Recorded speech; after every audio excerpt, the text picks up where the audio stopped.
Welkom by die Ligpunt Kerk podcast. As Ligpunt gemeente is dit ons begeerte om God te verheerlik deur disippels te wees wat disippels maak en 'n kerk te wees wat kerke plant. Geniet hierdie week se preek.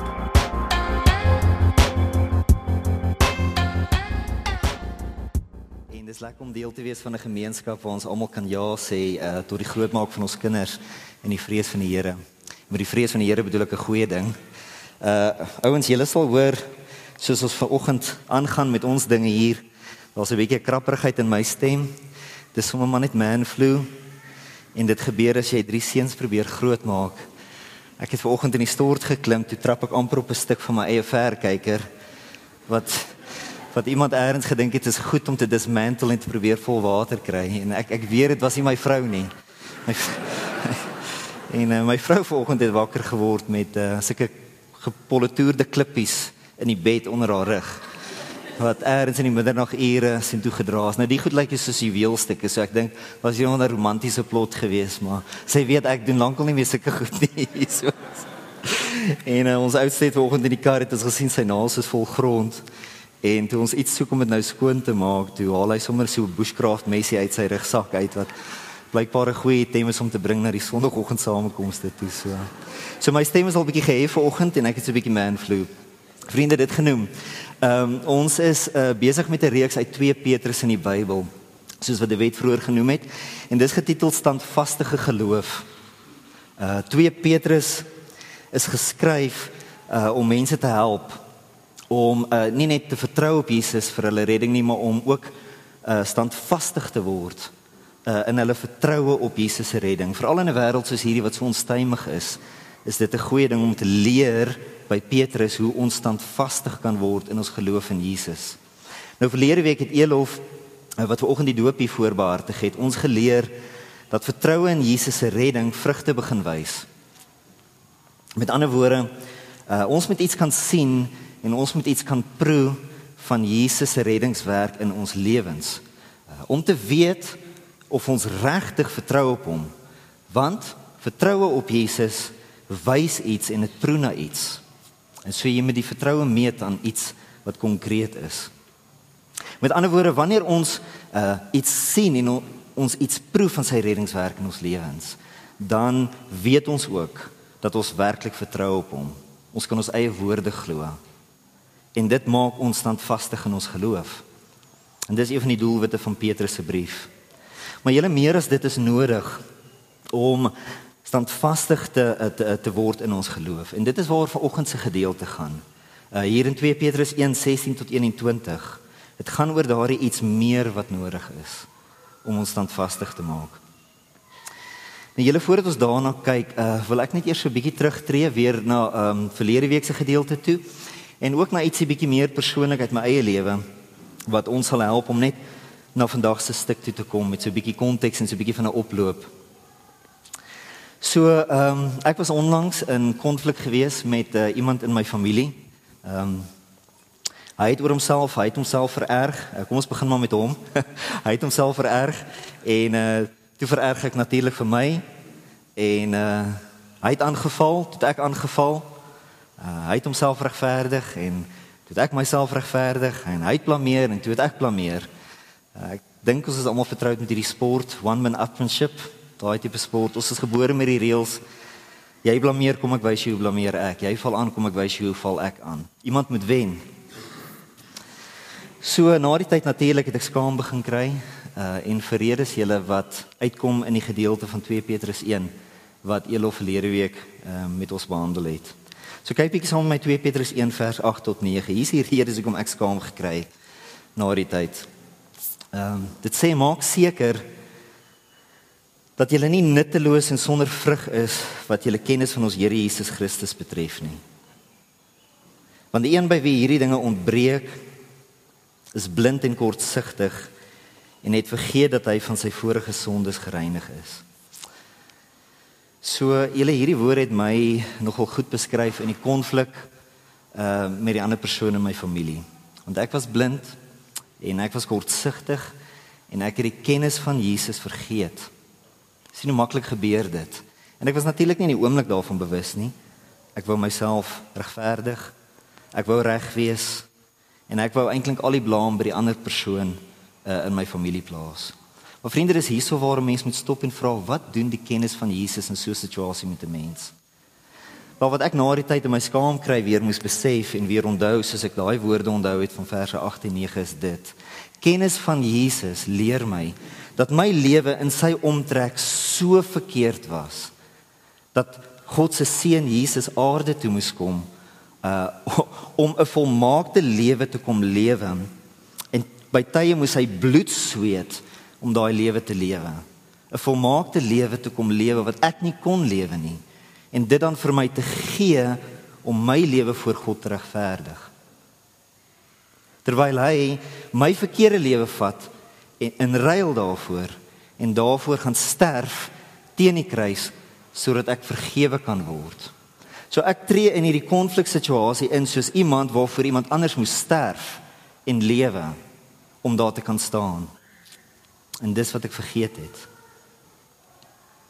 Deur Jesus se lewe namens my is ek regverdig. En deur Jesus se dood namens my is ek vergewe. Nou julle daardie kennis, daardie wete, soos wat dit met my gewerk het na hierdie hele konflik met my familie. Dit bring 'n gesonde gebrokenheid by 'n mens. Dit besny 'n mens. Dit bring 'n gebrokenheid wat gesond is. Om ten minste te begin vra of jy nie dalk meer verkeerd as reg is in enige konfliksituasie nie. Maar daardie wete bring ook 'n gesonde vrymoedigheid om die vraag te kan vra sonder om veroordeel te voel onder die vraag. Want ons doen dit onder die regverdigende lewe en die vergewende bloed van Jesus. En dis die goeie nuus wat ek vergeet het in my konflik met hierdie ander persoon in my familie. So toe ek hierdie dinge weer begin onthou, toe moet ek nog 'n treukie teruggee na 2 Petrus 1 vers 5 tot 7 toe. Om myself te herinner hoe dit prakties dan lyk, hoe dit prakties proe om in Jesus te vertrou. Want ek wou weet hoe ek hierdie konflik met die ander persoon in my familie kon verbeter, kon regstel, sodat ietsie meer van Jesus na vore kom in dit en ietsie minder van my sigbaar bly in die ding. So ek lees vir ons daai verse, vers 5 tot 7 wat ons verlede week ook behandel het. 2 Petrus 1 verse 5 tot 7. Dit sê, lê juis daarom alle ywer aan die dag om by julle geloof deeg te voeg, by deeg insig, by insig selfbeheersing, by selfbeheersing volharding, by volharding godvreesendheid, by godvreesendheid broederlike liefde, en by broederlike liefde, liefde vir alle mense. Dis die eienskappe van geloof in Jesus uitlewe wat Petrus vir ons gee. So, lê juis daarom alle ywer aan die dag om by julle geloof deeg te voeg. Nou my geloof het my gehelp om te vra waar ek verkeerd was teenoor die ander persoon in my familie. My regverdiging deur Jesus se volmaakte lewe, my vergifnis deur Jesus se dood vir my sonde, is 'n krag, dit het my bemagtig. Dit het deur my skande en deur my skaamkry gebreek, en dit het my terug op my voete gekry om te sê, maggies, kon ek so blind wees? Kom ek gaan terug in hierdie konfliksituasie in. En ek vra die vraag, waar was ek dalk verkeerd? En so die deeg wat ek by my geloof moes voeg, was nou redelik voor die hand liggend. Ek moes uitreik na hierdie ander persoon in my familie toe, en ek moes my verkeerde optrede aan hom erken, en ek moes sy vergifnis vra. Die insig wat ek by die deeg moes voeg, was om in my uitreik na hierdie persoon toe seker te maak, dat ek my oog op die balk in my eie oog het, en nie al die klein splinters in sy oog nie. Die selfbeheersing wat ek by die insig moes voeg, was om die impuls te weerstaan, om van hierdie balk in my oog so te hardloop oor om en so te spring na die splinters in sy oog toe, asof dit die eintlike doel van my terugkom in hierdie konflik is.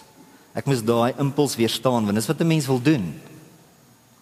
En die volharding wat ek by die selfbeheersing moes voeg, was om daardie impuls te bly weerstaan, soos wat dit elke oomblik aanhoudend in my opgevlam het.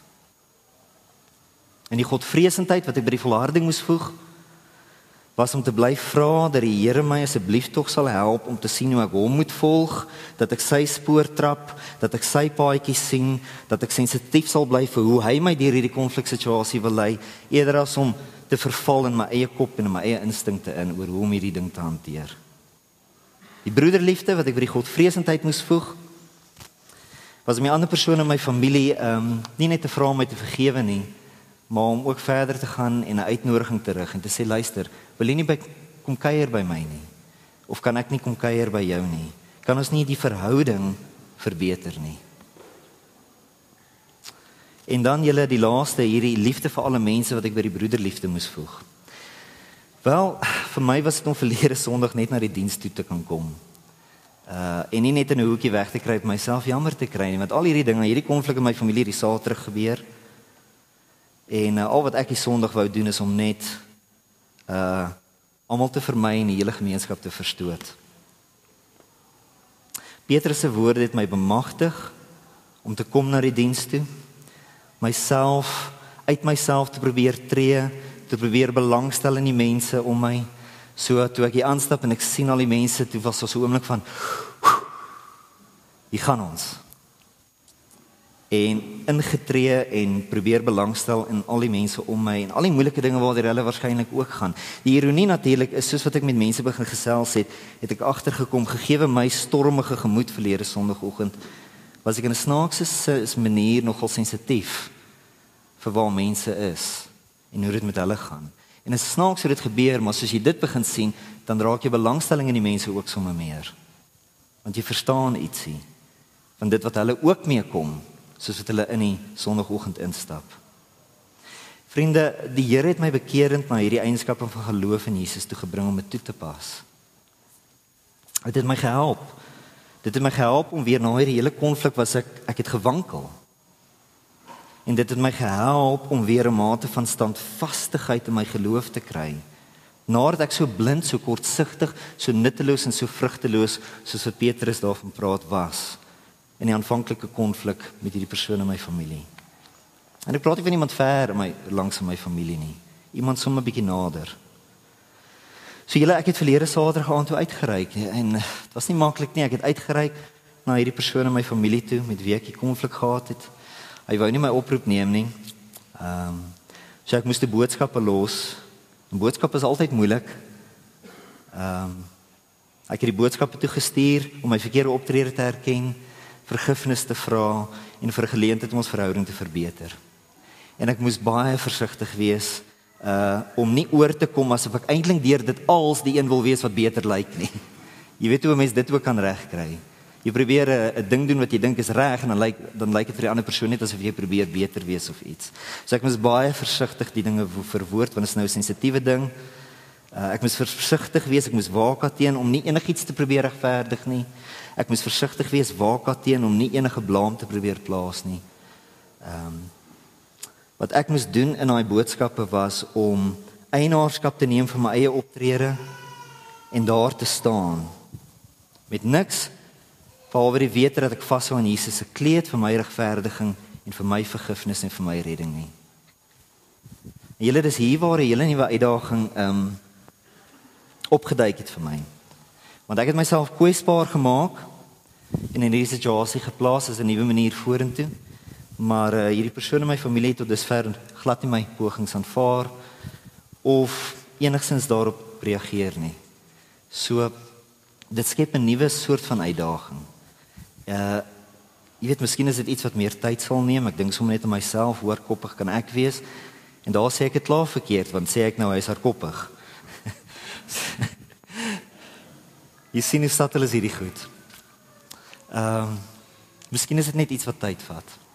Miskien moet ek weer probeer. Iemand eers het iets gesê van 77 keer. Miskien moet ek iets probeer. Julle, ek is nie seker wat presies om nou te doen nie. Ek is bidend oor die saak en ek is sensitief vir die Here se leiding en 'n snaaks so ek in hierdie hele wat gaan nou aan, wat moet ek nou doen? Is ek in 'n sekere sin bly ek naby aan die Here. Maar wat ek wel agterkom met dit alles is dit.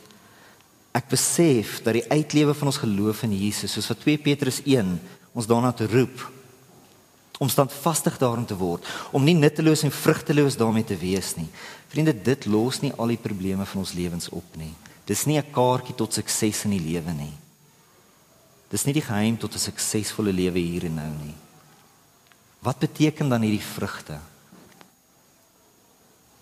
So besef bring 'n versoeking. Dit het my 'n versoeking gebring, die versoeking om jou geloof in Jesus se reddingswerk op te gee. Want as dit nie al die probleme van ons lewens nou oplos of beredder nie, then why bother with it? En miskien voel julle ouens so vanoggend, van julle voel so. Laat my dink aan die bediende. Dalk het julle hierdie gehoor van die bediende wat deur haar vriendin uitgedaag was.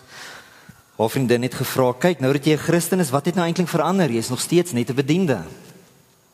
Die bediende antwoord toe, wat verander het, is dit. Ek vee nou onder die mat ook, wanneer niemand kyk nie. Met ander woorde, vriende, hoor wat sy sê. Sy is dalk nog steeds net 'n bediende in iemand anders se huis, maar sy lewe alreeds asof sy veel meer as net dit is. Sien, sy lewe bo dit. Sy is meer as dit. En die punt is dit, ons geloof in Jesus sorteer nie al die probleme van ons huidige lewens uit nie.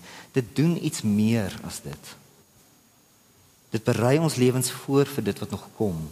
Dit anker ons in 'n toekoms wat ons nog nie mooi kan sien nie. Dit probeer nie net hierdie huidige lewe beter maak nie. Dit doen iets baie meer radikaal. Ons gaan nog in toekomstige preke in hierdie reeks na hierdie gedeeltes uit 2 Petrus kyk, maar kyk so lank na hierdie woorde, as ek bietjie kan spring, 2 Petrus 3:13 tot 14. Daar lees ons, maar ons verwag volgens sy belofte nuwe hemele en 'n nuwe aarde. Verwag. Die eienskappe van geloof in hoofstuk 1 is hoe ons standvastig leer verwag wat aan ons beloof is. Ons verwag volgens sy belofte nuwe hemele en 'n nuwe aarde waar geregtigheid woon. Dit lyk nie of dit vrug dra wat jy doen nie, maar jy is besig om die geregtigheid van die toekomstige hemel en aarde te saai en te verkondig en jouself daarin te anker in jou lewe. Sien ons hierdie woorde.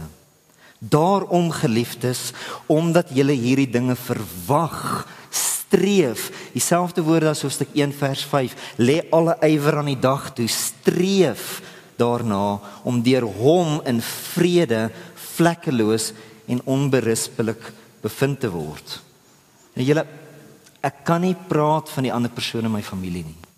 Ek weet nie waarmee die Here dalk in sy lewe besig is nie.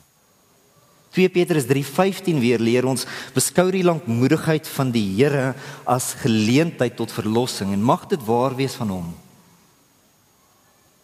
Wat my aanbetref, as ek weet dat net die volmaakte lewe van Jesus my uiteindelik regverdig, dat net die dood van Jesus teen die kruis uiteindelik my sonde vergewe, en ek draai dan om, en ek dring aan in die manier hoe ek lewe elke dag op my eie reg, my eie wil, hoe die lewe volgens my moet werk, my selfregverdigings, al die geregtige blaam wat ek op almal om my kan plaas. Dan, soos wat ek dit gedoen het in die konflik waarin ek was met hierdie familielid van my, wat ek dan eintlik besig is om te doen, ek is besig om Jesus te ontken. Ek is besig om hom te verwerp. Wat hy vir my moes kom doen deur sy lewe en sy dood is gering in vergelyking met dit wat ek moet verdien en kry en hoe die lewe volgens my moet werk, my reg. As ek wil volhard in so 'n manier van lewe, dan sal ek nie staande bly met die aanbreek van die nuwe hemel en aarde nie, waar God se geregtigheid woon nie. Want wat ek ook al bely oor Jesus hier op 'n Sondag, my daaglikse optrede, veral in konflik met ander, ontbloot eintlik dat ek dring aan op my reg, my selfregverdigings en my blaam teenoor ander. En dit gaan my nie red met die aanbreek van die nuwe hemel en die aarde nie, want net die lewe en die dood van Jesus red ons. Ek sal vergaan saam met hierdie huidige hemel en aarde. as een wat Jesus eintlik verwerp het terwyl ek hom gesoen het. Onder die oordeel van God. En dis 'n erge oordeel, want ek soen die Jesus wat ek eintlik verwerp. En so julle sal dit gesien word dat my geloof in Jesus nutteloos en vrugteloos was, blind en kortsigtig. Maar as ek wel bekerend bly omdraai in geloof, veral in my konflik met ander mense, en ek erken waar ek verkeerd was, en ek vra vergifnis daarvoor, en ek strewe versoening na, omdat ek vertrou op Jesus se vergifnis, omdat ek vertrou op sy regverdiging, omdat ek rus in sy redding vir my, dan word ek bemagtig. En wat die ander party ook al daarmee doen, ek sal staande bly met die aanbreek van die nuwe hemel en die nuwe aarde. Want so, dink weer mooi oor daai woorde wat ons nou gelees het, want so sal ek deur hom, deur sy regverdiging, sy vergifnis en my lewe wat getuig van sy redding, in vrede, vlekkeloos en onberispelik bevind word. So julle Petrus roep ons om ons geloof in Jesus uit te lewe, volgens die lys eienskappe wat hy in hoofstuk 1 met ons deel, waarna Elof verlede week gekyk het, waarna ek so bietjie verwys het vanoggend, nie omdat dit als in ons huidige lewens uitsorteer nie, maar omdat dit ons standvastig maak in ons afwagting en ons nood en ons vertroue op Jesus se redding wat nog volbring moet word. Want wat nou van hierdie konflik?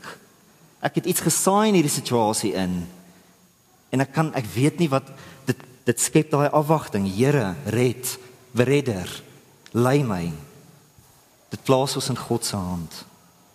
Dit maak ons standvastig in ons vertroue op hom, op sy redding. En ons het die belofte dat daai redding volbring sal word. Hierdie goed sal nie hangend gelos word nie, maar dit moet in God se hand geplaas word. En so berei dit ons voor op die wederkoms van Jesus. Wat ook die aanbreek van hierdie nuwe hemel en hierdie nuwe aarde gaan beteken. Vriende, ons gedeelte vandag gaan oor hierdie wederkoms van Jesus. Maar voor ons daarna kyk, Lukas 1:21 en vers 28. Lukas 21 vers 28 praat van hierdie wederkoms van Jesus. En dit sê, wanneer hierdie dinge begin gebeur, staan dan op. Hoor ons die taal van standvastigheid. Staan dan op en lig julle koppe, want julle redding is naby. Hierdie is mense wat standvastig is en hulle geloof uitlewe en dis 'n gewigtige ding. En Jesus sê, lig julle koppe op. Julle redding is naby. Vanoggend se gedeelte, vers 16 tot 21 gaan oor hierdie wederkoms. Dis 'n troostende woord. Dis 'n woord wat ons wil anker en sê, hou moed, leef die geloof uit. Maar wat dit vir ons sê van die wederkoms is dat die wederkoms nie 'n storie is nie. Dis geskryf om ons te oortuig, die wederkoms van Jesus is nie 'n storie nie, dis 'n werklikheid.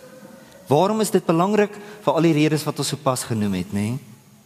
Sodat ons standvastig sal word in die uitlewe van ons geloof in Jesus. Nie omdat dit ons lewens gaan makliker maak nou nie, inteendeel dit kan waarskynlik en baie kere ons lewens baie moeiliker maak.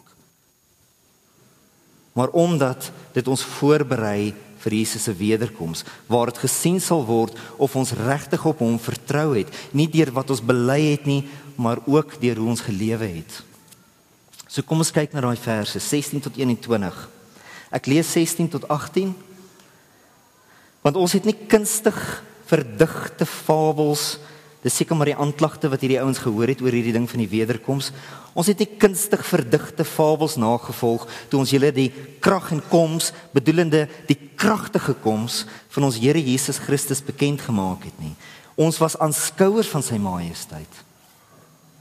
Want hy het van God die Vader eer en heerlikheid ontvang toe hierdie stem uit die luisterryke heerlikheid. Ons gaan nou praat oor daai woorde. Uit die luisterryke heerlikheid tot hom gekom het.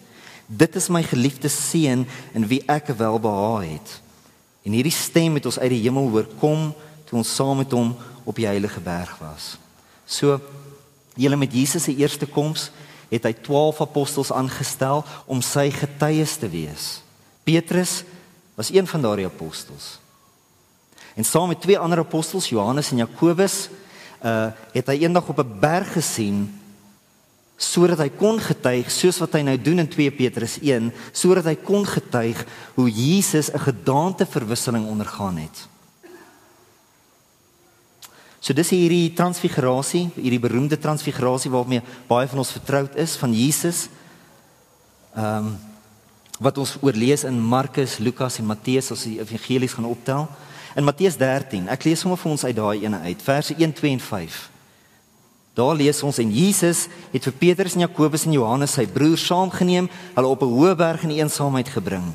En hy het voor hulle van gedaante verander. Nou luister wat hier gebeur. En sy aangesig het geblink soos die son.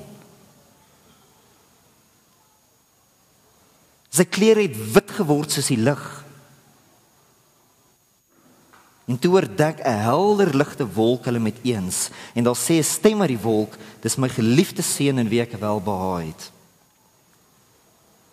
So hierdie gedaanteverwisseling van Jesus was vir Petrus 'n bewys van die wederkoms van Jesus. Met sy eerste koms het hy in swakheid gekom, 'n babietjie, 'n mens wat ons kon aanraak, iemand aan wie die melaatses gevat het, 'n tasbare, toeganklike mens in swakheid, om te sterf, om te lewe saam met ons en om te sterf teen die kruis vir ons sonde. Maar die prentjie wat hier begin wys is, met sy wederkoms sal hy met krag en heerlikheid kom, soos 'n God wat in sy volheid ontbloot is, om te oordeel, om te regeer en om die nuwe hemel en aarde te vestig. Vir al die mense wat daadwerklik in sy redding vertrou het. En so wanneer daai aangesig breek oor die wêreld en daai wederkoms kom, is die mense wat standvastig aan hom gelewe het, die mense wat hulle koppe kan oplig en na hom kyk. En die wat nie dit gedoen het nie, sal nie kan nie. Openbaring beskryf dit as mense wat sal vlug en hoop dat die berge op hulle sal val voor die aangesig van die Here. Die gedaanteverwisseling waarvan Petrus getuig in ons gedeelte was 'n bevestiging van hierdie kragtige wederkoms van Jesus, wat Jesus aan sy apostels gegee het, sodat hulle kan gaan getuig vir sy mense soos ons vandag, wat geroep word om in die geloof te leef. Maar vriende, dit bevestig ook Jesus se eie belofte oor sy wederkoms. Toe hy die mense wat op pad was om hom te laat kruisig, om te dink hulle gaan nou ontslaa raak van hierdie mens, wat durf sê hy is die seun van God. Toe hulle hom wou kruisig en ontslaa raak van hom en hom opskeer en hom teen 'n stomp vaslaan om weg te doen met hom. Toe vertel hy vir hulle die woorde van Lukas 21:27. En dan sal hulle die seun van die mens sien kom in 'n wolk met groot krag en heerlikheid.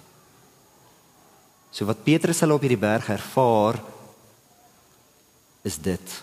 Hulle sien deur 'n gaatjie wat die wederkoms van Jesus gaan wees. So ons het Jesus se eie belofte oor sy wederkoms, wat deur sy gedaanteverwisseling op die berg bevestig is. Ons het Petrus wat getuig daarvan, want hy was daar om dit te aanskou. Maar julle dan saam met dit als, het ons ook Petrus se getuienis van God die Vader se stem,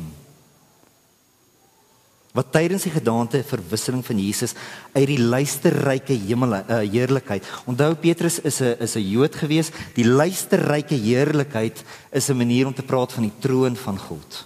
Die troon van God was betrokke en van die troon af het die stem van God die Vader gepraat. En dit het aan hulle getuig, dit is my geliefde seun in wie ek welbehaag het. Nie die eerste keer dat hierdie woorde kom nie. Die eerste keer toe hierdie woorde deur God gepraat is uit die hemel, was toe Jesus gedoop was vir die kruisdood. En nou hier op die berg praat hierdie woorde weer om Jesus te salf vir sy wederkoms. Dis 'n salwing wat hier gebeur. Lees saam met my verse 19 tot 21 en dan gaan ons hierdie gedagte optel. Wat beteken hierdie woorde van God, hierdie salwende woorde van God? Hierdie is my seun, oor wie ek welbehaag het. 19 tot 21, ons het die profetiese woord wat baie vas is, waarop julle tog ag moet gee, soos op 'n lamp wat in 'n donker plek skyn, totdat die dag aanbreek en die môrester opgaan in julle harte. Terwyl julle veral dit moet weet, dat geen profesie van die skrif 'n saak van eie uitlegging is nie. Want geen profesie is ooit deur die wil van 'n mens voortgebring nie, maar deur die Heilige Gees gedrywe, het die heilige mense van God gespreek. Julle, die groot gedagte hier is dat hierdie stem van God wat oor die berg hierdie salwende woorde oor Jesus spreek, sodat die apostels kan getuig daarvan, is woorde wat God in die Ou Testament profeties al reeds gespreek het. So ons moet dit daar gaan haal om te verstaan wat hierdie woorde beteken. Psalm 2 vers 6. Psalm 2 vers 6 leer ons, en dis 1000 jaar voor hierdie insident, neergepen deur Dawid, waar hy profeties skryf. Daar lees ons Psalm 2 vers 6, ek God self het my koning gesalf op Sion, my heilige berg. En dan julle die woorde wat God sal spreek om hierdie salwing van sy koning op Sion te bevestig, kom van God self af. En ons kry dit in Psalm 2 vers 7. God self salf hierdie koning. Dit sê, die Here het vir my gesê, jy is my seun, vandag het ek jou verwek. Met ander woorde, wat Petrus aanskou het op die berg met die gedaanteverwisseling van Jesus, en die woorde van God wat uit die hemel van die troon af gepraat het, tydens hierdie gedaanteverwisseling, het Psalm 2 vers 6 vervul. Naamlik die salwing van God se koning op sy heilige berg Sion. Dis waarvan Petrus in ons gedeelte getuig. Dis wat hulle aanskou en gehoor het. Daai heerlikheid wat oor Jesus gekom het, was die salwing van God die Vader, wat hom voorberei vir sy wederkoms. En dit alles gebeur voordat hy kruis toe gaan om te sterf, sodat wanneer hy sterf, ons reeds deur die apostels geanker is in sy wederkoms. En so ons lewe in daai patroon. Ons lewe sterwend in geloof in Jesus, maar ons is geanker en standvastig in die geloof van sy wederkoms. Ons weet julle dat hierdie gesalfde koning wat Jesus is, in swakheid gekom het, om vir ons sonde teen die kruis te sterf. Maar wanneer ons dit glo, dan doen ons dit met ons oë op hierdie gedaanteverwisseling op die berg, waarvan Petrus getuig. Ons moet ook weet, hierdie koning wat kom sterf het, is gesalf om weer te kom, met groot krag en met groot heerlikheid, en die wêreld in 'n oogwink te verander. Hy gaan kom om te oordeel, hy gaan kom om te regeer, en hy gaan kom om 'n nuwe hemel en aarde te vestig in die kompos van hierdie lewe. Ons lees iets hiervan in die woorde van Psalm 2 vers 8, 9 en 12. Dit stel dit nogal baie, hoe kan ek ou sê in Engels, regal. Dit stel dit baie koninklik daarso. Dit sê, vra dit van my, dis die Vader wat met die seun wat hy sopas gesalf het praat. Vra dit van my, want nou het jy die reg hiertoe, want ek het jou gesalf tot dit. Vra dit van my en ek sal volke gee as jou erfdeel. Die uithoeke van die aarde as jou eiendom. Die uithoeke van die aarde as jou eiendom. Jy sal hulle verpletter met 'n ysterscepter, soos aardewerk sal jy hulle stukkend slaan. Maar gelukkig is almal wat by hom skuil. So A.W. Tozer het geskryf, the scriptures teach that Christ came and he will come for two events. The first was to die, the second is to reign. Eenvoudige woorde. En hier in Psalm 2, 8, 9 en 12 sien ons iets van hierdie tweede koms, waarvan Jesus reeds gesalf, waarvoor hy reeds gesalf was, met hierdie gedaanteverwisseling op die berg. Nou vriende, 2 Petrus 1 roep ons tot 'n standvastige geloof in die wederkoms van Jesus. As ons nie standvastig in dit leef nie, dan gaan dit nie meer sin maak om dit uit te lewe nie. Want die uitlewe van ons geloof in Jesus bring lyding, swaar kry, afwagting, dinge wat nie by mekaar kom nie. Dit maak sulke goed oop in ons lewens. Dit trek nie alles by mekaar nie. Dit skep oop wonde. Dit los ons in 'n sekere sin in 'n penarie. So 2 Petrus 1 roep ons om tot 'n standvastige geloof in die wederkoms van Jesus te kom. Bedoelende julle, ons begin nou al reeds lewe soos mense wat aan Jesus se koninkryk behoort. 'n Koninkryk wat nog volbring moet word. Ons is in 'n sekere sin time travelers. Ons lewe in die hede soos mense wat uit die toekoms uitkom. Die uitlewe van die eienskappe van geloof in Jesus wat ons na gekyk het vroeër vanoggend, waarna Elof verlede week gekyk het. Hierdie eienskappe is klein liggies uit die toekoms uit wat in hierdie wêreld inspoel deur ons lewens. Dis die eienskappe van die wêreld wat kom. Dis die eienskappe van die koninkryk van Christus. En ons word die lensies waardeur daardie wêreld verkondig word aan hierdie wêreld. Ons lewens getuig van 'n toekoms. Julle, dit los nie als in ons huidige lewens op nie. Dis nie hoofsaaklik daarvoor bedoel nie. God wil nie hê ons moet alles hê wat ons nodig het om nou goed te lewe nie. Want hy het 'n baie beter en groter doel voor oë met die wêreld. Wat dit doen is, dit maak ons standvastig in wat kom. Dit berei ons voor op die wederkoms van Jesus. Sodat dit op daardie dag gesien sal word, dat ons nie blind, kortsigtig, nutteloos en vrugteloos was met ons kennis van Jesus nie. Maar eerder dat ons hierdie eienskappe begin wys het, wat wys dat ons aktiewe deelnemers van sy koninkryk was op aarde. Julle, ek weet nie wat God gaan doen met hierdie uitleef van ons geloof in Jesus nie. Ek het 'n prentjie gehad, dit gaan hierdie versoening bring tussen my en my familielid. Miskien doen dit nog, maar ek weet nie eintlik nie. Al wat ek kan doen is sê, Here, dis jou koninkryk wat skyn deur ons lewens. Laat dit geld. En dankie dat ek weet, dis geanker en dit kan nie teleurstel nie, want met die wederkoms van Jesus sal dit opgehef word. En al die vrugte daarvan sal wys. En so, kyk hoe stel Petrus dit en hiermee sluit ek af julle in ons gedeelte van vanoggend. Vra Petrus dat ons ag moet gee hierop. Soos op 'n lamp wat in 'n donker plek skyn. Donker plek ons huidige lewens. Lamp die wederkoms van Jesus. Soos 'n lamp wat in 'n donker plek skyn totdat die dag aanbreek en die môrester opgaan in ons harte. Vriende, bid vir my met hierdie konflik met my familie. Hoopelik doen God iets daar, maar belangriker is dat God wel sy koninkryk laat kom. Soos wat ons bid, laat die koninkryk kom. En laat ons lewe julle in die lig van daai realiteit. En onsself anker aan dit. Vriende, mag God ons help hiermee.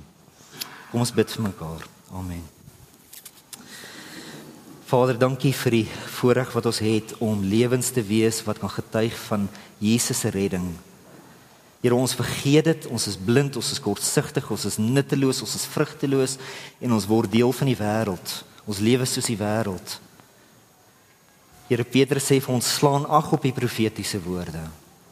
Sit alle ywer aan die dag.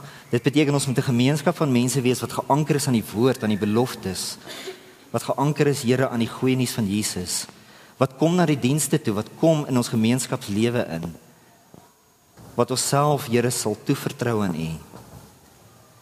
Here, ons vra vir die krag en die bemagtiging vanoggend in ons elkeen se lewens. Bring ons na daai plekke toe, Here, waar ons vergeet wat se kennis ons van Jesus het. En Here, gee vir ons die moed om die vrae te vra wat nodig is, om dit wat nog kom in die toekoms te begin uitlewe alreeds. Wetende, Here, dat ons nie naïef moet wees en dink daardeur verdien ons 'n goeie lewe nie. Want U belofte is, daardeur, Here, gaan ons 'n ewige volmaakte lewe beerwe. Here, help ons om daai geloof te hê. 'n Geloof nie net in belydenis nie, maar in daad. Here, ons is swak met hierdie dinge. Dankie vir 2 Petrus wat met ons praat vanoggend.